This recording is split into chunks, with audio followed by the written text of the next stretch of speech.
Once you have your design finished, and once you've gone in and shaded areas that you know you want to be raised up, you're going to need to put your foil with your sketch. You can use the silver side or you can use the copper brass side. And you're just going to take a piece of tape, roll it up, and you're going to well, it doesn't need to be too large because you have to make sure that it's in the middle of your design and lined up. And this is just going to enable you to be able to lift it off of your work.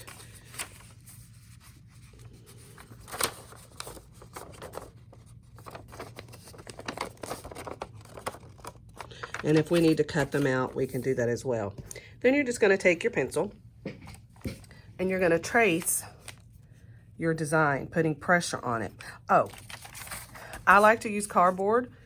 I find that it gives it a little bit, a better cushion and allows it to push into and make your deeper lines because you're doing your convex and your concave. So right now I'm doing concave where I'm pushing into my design.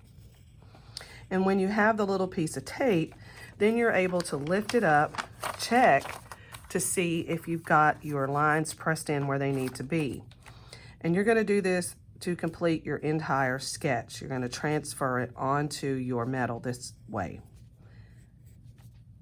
Once that's complete, you will then remove your design from your metal, and then you're going to work pressing your images down further or raising them up.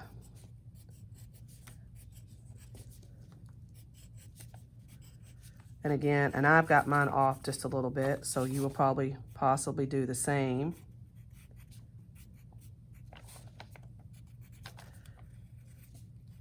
And then the work begins to change and transfer that down. Okay.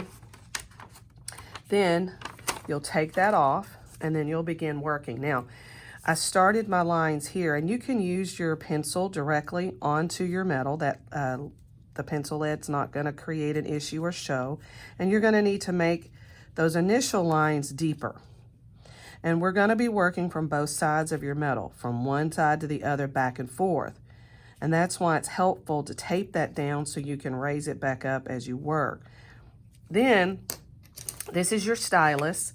And then we also have actual sculptural tools that you may want to work with to give you some smoother lines. I did find that you have to be careful with them.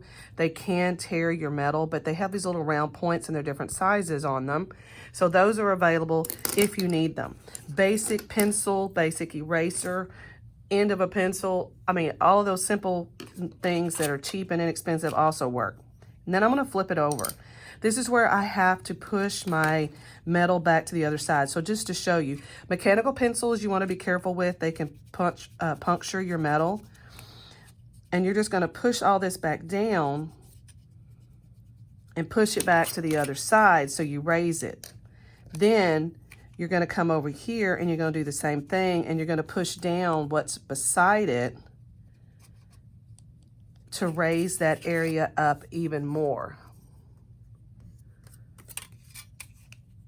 And I often like to just use the flat end of the stylus.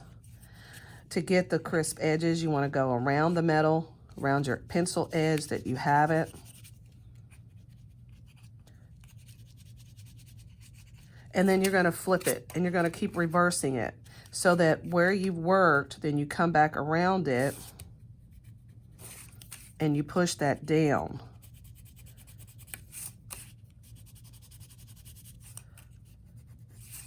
And then you just keep repeating the process until you get a nice deep raised area and nice deep lowered areas. Now, I'm not sure you can see. Be careful of those pencil lines. That's why you want to be careful with what you do. So I can come back in, again, push this down. And I don't have to use the stylus. I can go back to my pencil. I can use the eraser on the pencil. But you're going to have to apply pressure.